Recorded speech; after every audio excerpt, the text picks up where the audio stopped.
wake at 3 a.m., disturbed by some subtle, shifting sound within the room, just on the edge of hearing. Propping up on one arm, you survey the room, looking for some source of the noise, hoping beyond hope that you won't find one. At first, your hopes are raised. Everything seems to be silent. Everything seems to be still. But it isn't. From behind the long, concealing drape of the curtain, a voice, with flickering serpentine, this whispers, "Go to sleep." Suddenly, you know what's about to happen, and exactly who is waiting to meet you.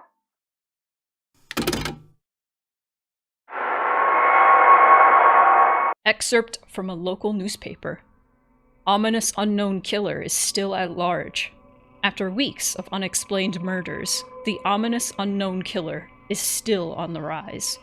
After little evidence has been found, a young boy states that he survived one of the killer's attacks and bravely tells his story. "I had a bad dream, and I woke up in the middle of the night," says the boy. "I saw that for some reason the window was open, even though I remember it being closed before I went to bed. I got up and shut it once more. Afterwards, I simply crawled under my covers and tried to get back to sleep. That's when I had a strange feeling, like someone was watching me.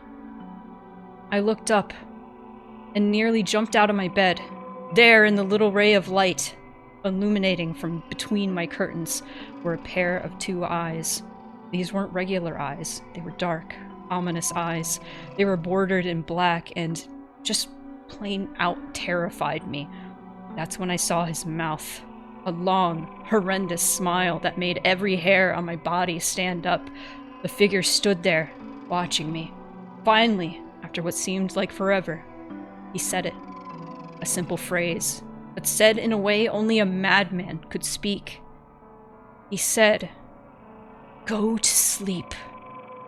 I let out a scream. That's what sent him at me. He pulled up a knife, aiming at my heart. He jumped on top of my bed. I fought him back. I kicked, I punched, I rolled around, trying to knock him off me. That's when my dad busted in. The man threw the knife. It went into my dad's shoulder. The man probably would have finished him off if one of the neighbors hadn't alerted the police. They drove into the parking lot and ran towards the door. The man turned and ran down the hallway. I heard a smash like glass breaking. As I came out of my room, I saw the window that was pointing towards the back of my house was broken. I looked out it to see him vanish into the distance. I can tell you one thing. I will never forget that face.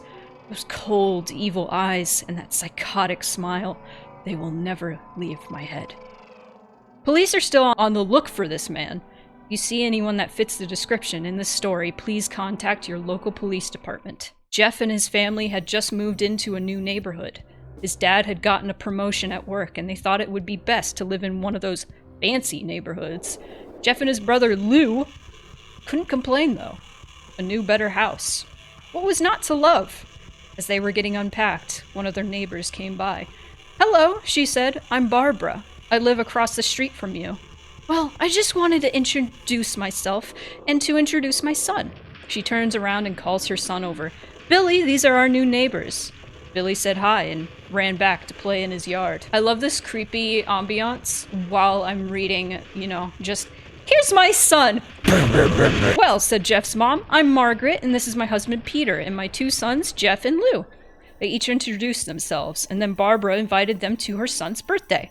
Jeff and his brother were about to object, when their mother said that they would love to. When Jeff and his family were done packing, Jeff went up to his mom. "Mom, why would you invite us to some kid's party? If you haven't noticed, I'm not some dumb kid." "Jeff," said his mother, "we just moved here and we should show that we want to spend time with our neighbors. Now we're going to that party and that's final." Just started to talk but stopped himself, knowing that he couldn't do anything. Whenever his mom said something, it was final. He walked up to his room and plopped down on his bed. He sat there looking at his ceiling when suddenly he got a weird feeling. Not so much pain, but a weird feeling. He dismissed it as just some random feeling.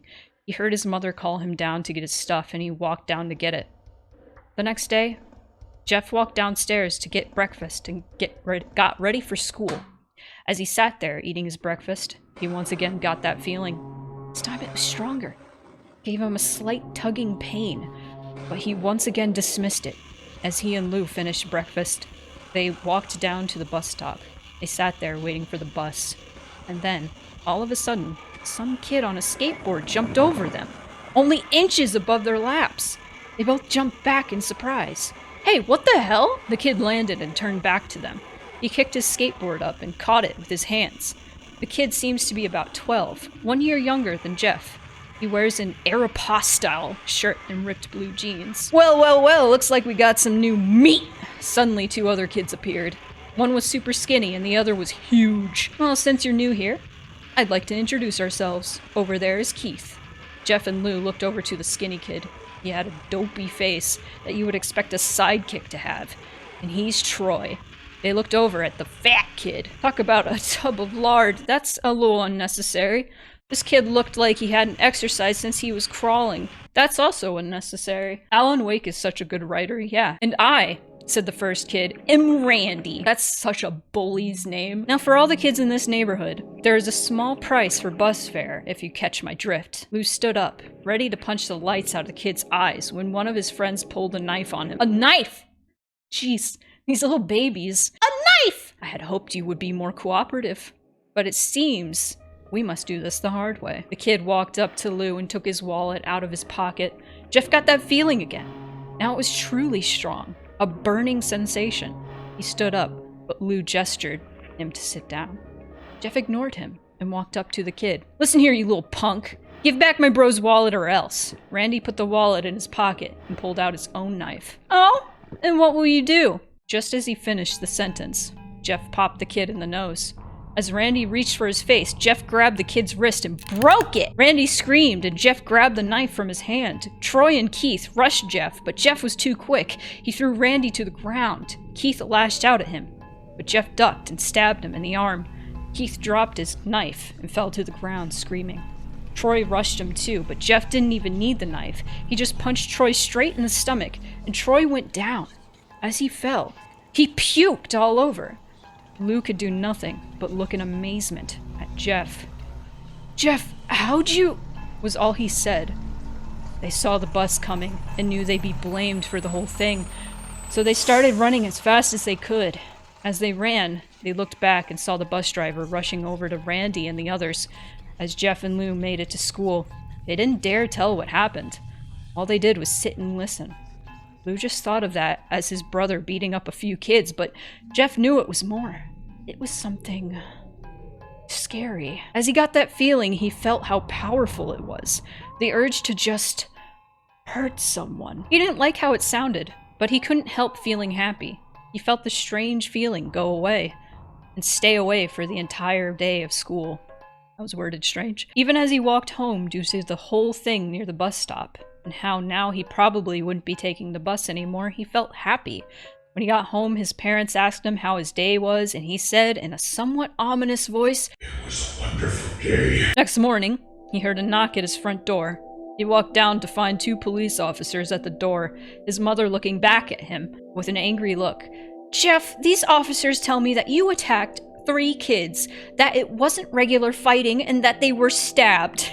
That's how normal people talk. "Jeff, these officers tell me that you attacked 3 kids, that it wasn't regular fighting, and that they were stabbed." "Stabbed, son!" Jeff's gaze fell to the floor, showing his mother that it was true. "Mom, they were the ones who pulled the knives on me and Lou." "Son," said one of the cops, "we found 3 kids. 2 stabbed, and 1 having a bruise on his stomach, and we have witnesses proving that you fled the scene. Now, what does that tell us?" Jeff knew it was no use.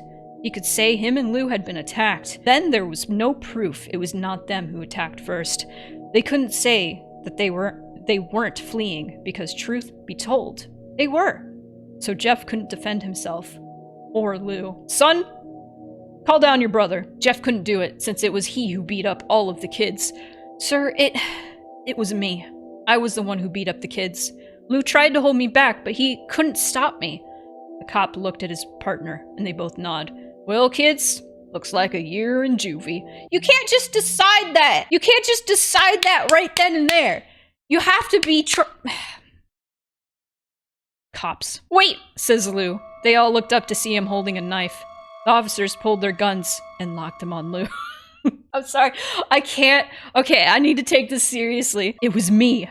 I beat up those little punks. Have the marks to prove it. He lifted up his sleeves to reveal cuts and bruises as if he was in a struggle. Son, just put the knife down, said the officer.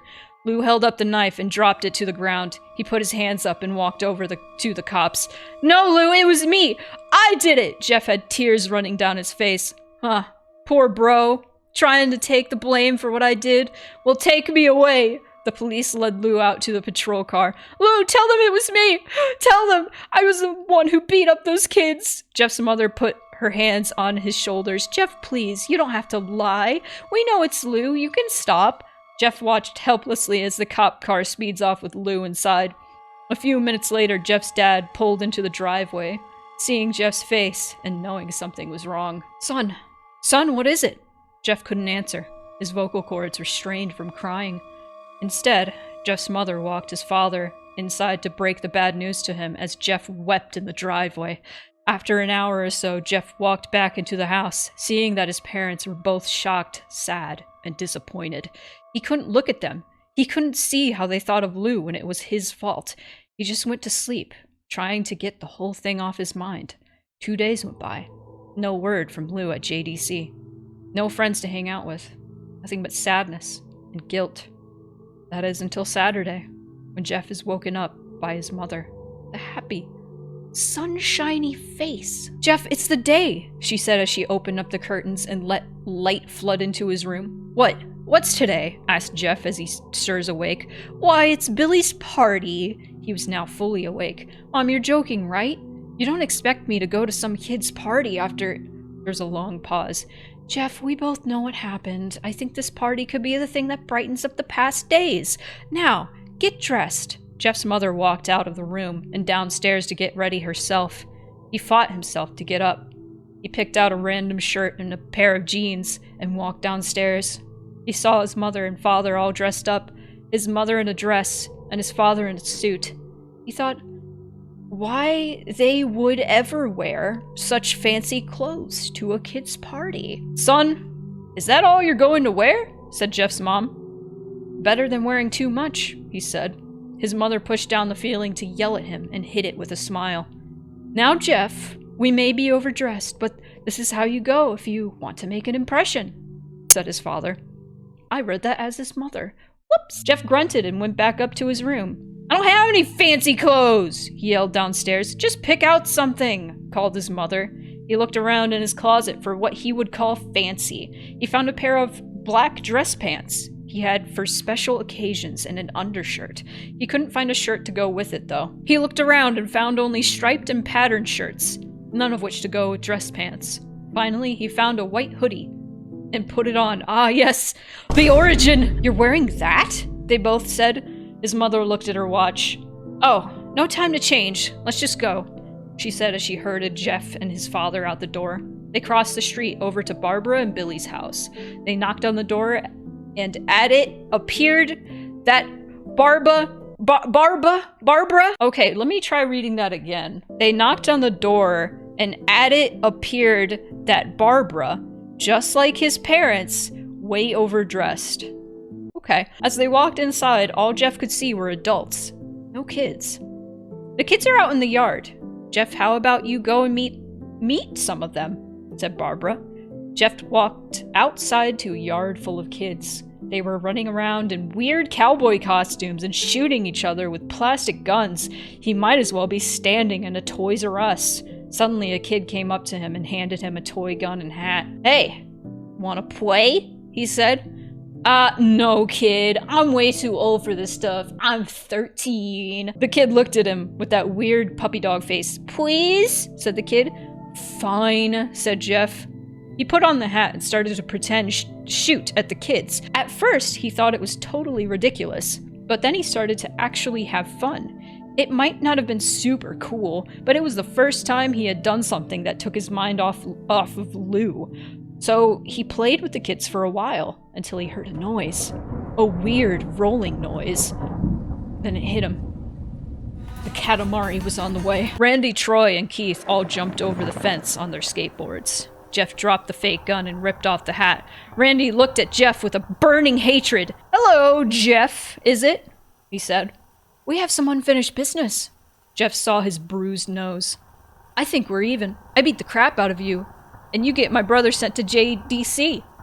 Randy got an angry look in his eyes. "Oh no. I don't go for even. I go for winning. You may have kicked our asses that one day, but not today." As he said that, Randy rushed at Jeff. They both fell to the ground. Randy punched Jeff in the nose, and Jeff grabbed him by the ears and headbutted him. Jeff pushed Randy off of him, and both rose to their feet. Kids were screaming, and parents were running out of the house. Troy and Keith both pulled guns out of their pockets. "No one interrupts or guts will fly," they said. Randy pulled a knife on Jeff and stabbed it into his shoulder.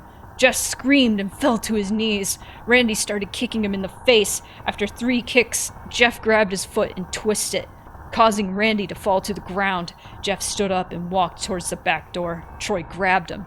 "Need some help?" He picks Jeff up by the back of the collar and throws him through the patio door. As Jeff tries to stand, he is kicked down to the ground. Randy repeatedly starts kicking Jeff until he starts to cough up blood. "Come on, Jeff, fight me!" He picks Jeff up and throws him into the kitchen. Randy sees a bottle of vodka on the counter and smashes the glass over Jeff's head. "Fight!" He throws Jeff back into the living room. "This is insane. Come on, Jeff, look at me!" Jeff glances up, his face riddled with blood. "I was the one who got your brother sent to JDC, and now you're just gonna sit here and let him rot in there for a whole year. You should be ashamed." Jeff starts to get up. "Oh, finally, you stand and fight." Jeff is now to his feet, blood and vodka on his face. Once again, he gets that strange feeling, the one in which he hasn't felt for a while. "Finally, he's up," says Randy as he runs at Jeff. That's when it happens. Something inside Jeff snaps! His psyche is destroyed. All rational thinking is gone. All he can do is kill! He grabs Randy and pile drives him to the ground. He gets on top of him and punches him straight in the heart. The punch causes Randy's heart to stop as Randy gasps for breath. Jeff hammers down on him, punch after punch. Blood gushes from Randy's body until he takes one final breath and dies. Everyone is looking at Jeff now. The parents, the crying kids, even Troy and Keith, although they easily break from their gaze and point their guns at Jeff. Jeff sees the guns trained on him and runs for the stairs. As he runs, Troy and Keith let out fire on him, each shot missing. Jeff runs up the stairs. He hears Troy and Keith follow up behind. As they let out their final rounds of bullets, Jeff ducks into the bathroom. He grabs the towel rack and rips it off the wall. Troy and Keith race in, knives ready. Troy swings his knife at Jeff, who backs away and bangs the towel rack in Troy's face. Troy goes down hard, and now all that's left is Keith. He is more agile than Troy, though, and ducks when Jeff swings the towel rack. He dropped the knife and grabbed Jeff by the neck. He pushed him into the wall. A thing of bleach fell down on top of him from the top shelf. It burnt both of them, and they both started to scream. Jeff wiped his eyes as best as he could. He pulled back the towel rack and swung it straight into Keith's head. As he lay there, bleeding to death, he let out an ominous smile. "What's so funny?" asked Jeff. Keith pulled out a lighter and switched it on. "What's funny," he said, "is that you're covered in bleach and alcohol." Jeff's eyes widened as Keith threw the lighter at him. As soon as the flame made contact with him, the flames ignited the alcohol in the vodka. While the alcohol burned him, the bleach bleached his skin. Jeff let out a terrible screech as he caught on fire. He tried to roll out the fire, but it was no use. The alcohol had made him a walking inferno. He ran down the hall and fell down the stairs. Everybody started screaming as they saw Jeff, now a man on fire, drop to the ground, nearly dead. The last thing Jeff saw was his mother and the other parents trying to extinguish the flame. That's when he passed out. When Jeff woke, he had a cast wrapped around his face. He couldn't see anything, but he felt a cast on his shoulder and stitches all over his body. He tried to stand up, but he realized that there was some tube in his arm, and when he tried to get up, it fell out, and a nurse rushed in. I don't think it would have fallen out that easily. IVs are usually taped to you and stuff, and like a needle in your arm. "I don't think you can get out of bed just yet," she said as she put him back in his bed and reinserted the tube. Jeff sat there with no vision, no idea of what his surroundings were. Finally, after hours, he heard his mother, Honey, are you okay? She asked. Jeff couldn't answer, though. His face was covered and he was unable to speak. Oh, honey, I have great news. After all the witnesses told the police that Randy confessed of trying to attack you, they decided to let Lou go. This made Jeff almost bolt up, stopping halfway, remembering the tube coming out of his arm. He'll be out by tomorrow, and then you two will be able to be together again. Jeff's mother hugs Jeff and says her goodbyes. The next couple of weeks were those where Jeff was visited by his family. Then came the day where his bandages were to be removed. His family members were all there to see it, what he would look like. As the doctors unwrapped the bandages from Jeff's face, everyone was on the edge of their seats. They waited until the last bandage holding the cover of his face was almost removed. Let's hope for the best, said the doctor. He quickly pulls the cloth, letting the rest fall from Jeff's face. Jeff's mother screams at the sight of his face. Lou and Jeff's dad stare awestruck at his face. What happened to my face? Jeff said. He rushed out of the bed and ran to the bathroom. He looked in the mirror and saw the cause of the distress. His face. It's horrible. His lips were burnt to a deep shade of red. His face was turned into a pure white color, and his hair singed from brown to black. He slowly put his hand to his face. It had a sort of leathery feel to it now. He looked back at his family, the back of the mirror. Jeff, said Lou, it's not that bad. Not that bad, said Jeff. It's perfect. His family was equally surprised. Jeff started laughing uncontrollably. His parents noticed that his left eye and hand were twitching. Jeff, are you okay? Okay! I've never felt more happy! Look at me! This face goes perfectly with me. He couldn't stop laughing. He stroked his face, feeling it, looking at it in the mirror. What caused this? Well, you may recall that... Well, you may recall that when Jeff was fighting Randy, something in his mind, his sanity, snapped. Now he was left as a crazy killing machine. That is, his parents didn't know. Doctor, said Jeff's mom, is my son all right, in the head? Oh yes, this behavior is typical for patients that have taken very large amounts of painkillers. If his behavior doesn't change in a few weeks, bring him back here and we'll give him a psychologist test. Oh, thank you, doctor. Jeff's mother went over to Jeff. Jeff, sweetie, it's time to go. Jeff looks away from the mirror, his face still formed into a crazy smile. Okay, mommy! His mother took him by the shoulder and took him to get his clothes. This is what came in, said the lady at the desk. Jeff's mom looked down to see the black dress pants and white hoodie her son wore. Now they were clean of blood and now stitched together. Jeff's mother led him to his room and made him put his clothes on. Then they left, not knowing that this was their final day of life. Later that night, Jeff's mother woke up to a sound coming from the bathroom. That's the sound, we're hearing it right now. It sounded as if someone was crying. She slowly walked over to see what it was. When she looked into the bathroom, she saw a horrendous sight. Jeff had taken a knife and carved a smile into his cheeks. You wanna know how I got these scars? Jeff, what are you doing? Asked his mother. Jeff looked over to his mother. I couldn't keep smiling, Mommy. It hurt after a while. Now I can smile forever. Jeff's mother noticed his eyes ringed in black. Jeff, your eyes! His eyes were seemingly never closing. I couldn't see my face. I got tired and my eyes started to close. I burned out the eyelids so I could forever see myself. My new face. Jeff's mother slowly started to back away, seeing that her son was going insane. What's wrong, Mommy? Aren't I beautiful? Yes, son, she said. Yes, you are. Let me go get Daddy so he can see your face. She ran into the room and shook Jeff's dad from his sleep. Honey, get the gun. She stopped as she saw Jeff in the doorway holding a knife. Mommy, you lied. That's the last thing they hear as Jeff rushes them with the knife, gutting both of them. His brother Lou woke up, startled by some noise. He didn't hear anything else, so he just shut his eyes and tried to go back to sleep. As he was on the border of slumber, he got the strangest feeling that someone was watching him. He looked up before Jeff's hand covered his mouth. He slowly raised the knife, ready to plunge it into Lou. Lou thrashed here and there, trying to escape Jeff's grip. Shh, Jeff said. Just go to sleep.